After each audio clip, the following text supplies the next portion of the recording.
Viewers আসসালামু আলাইকুম। আশা করি সকলেই অনেক ভালো আছেন। আমার নতুন আরেকটি ভিডিওতে আপনাদেরকে জানাই স্বাগতম। আপনারা সকলেই জানেন বর্তমান সময়ে এনআইডি কার্ডের গুরুত্ব কতটা।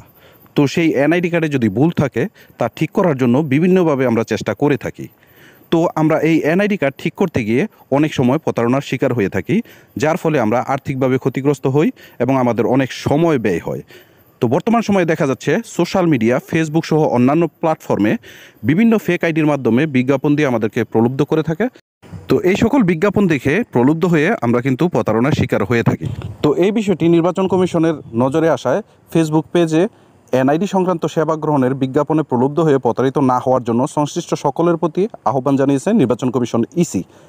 বিজ্ঞপ্তিতে বলা হয়, সম্প্রতি লক্ষ্য করা যাচ্ছে বিভিন্ন সামাজিক যোগাযোগ মাধ্যমে প্রচুর সংখ্যক ফেসবুক পেজ ফেক আইডি হতে বিজ্ঞাপন দিয়ে প্রলুব্ধ করে এনআইডি সংক্রান্ত সেবা প্রদানের নামে প্রতারণার ঘটনা ঘটেছে, যা অনাকাঙ্ক্ষিত।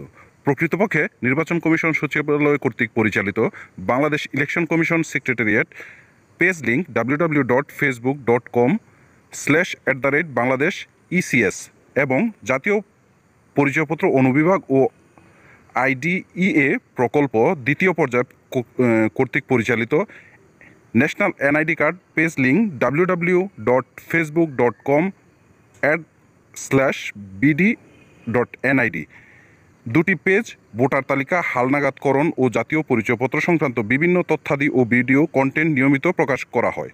এই দুটি পেজ ছাড়া অন্য কোনো ফেসবুক পেজ এনআইডি সংক্রান্ত সেবা গ্রহণের বিজ্ঞাপনে প্রলুব্ধ হয়ে প্রতারিত না হওয়ার জন্য সংশ্লিষ্ট সকলকে অনুরোধ করা যাচ্ছে। তো আশা করি আপনারা বুঝতে পেরেছেন যে নির্বাচন কমিশন কর্তৃক এই দুটি পেজ ছাড়া আর কোনো কিন্তু তাদের অফিসিয়াল কোনো পেজ নাই। অতএব আপনারা এই দুইটা পেজের বাইরে অন্য কোথাও তাদের বিজ্ঞাপন দেখে প্রলুব্ধ হয়ে আপনারা প্রতারিত হবেন না। আশা করি বুঝতে পেরেছেন। ভিডিওটি যদি আপনাদের ভালো লেগে থাকে অবশ্যই ভিডিওটিতে আপনারা লাইক দেবেন, কমেন্টস করবেন এবং শেয়ার করবেন। আর আমার চ্যানেলে যদি আপনি নতুন হয়ে থাকেন তবে চ্যানেলটিকে সাবস্ক্রাইব করে পাশে থাকা বেল আইকনটা অল করে দিবেন, যাতে করে এরকম নিত্য নতুন ভিডিও আপনাদের কাছে পৌঁছে যায় সবার আগে। তো আজকের মতো এখানেই বিদায় নিচ্ছি। আল্লাহ হাফিজ। আসসালামু আলাইকুম।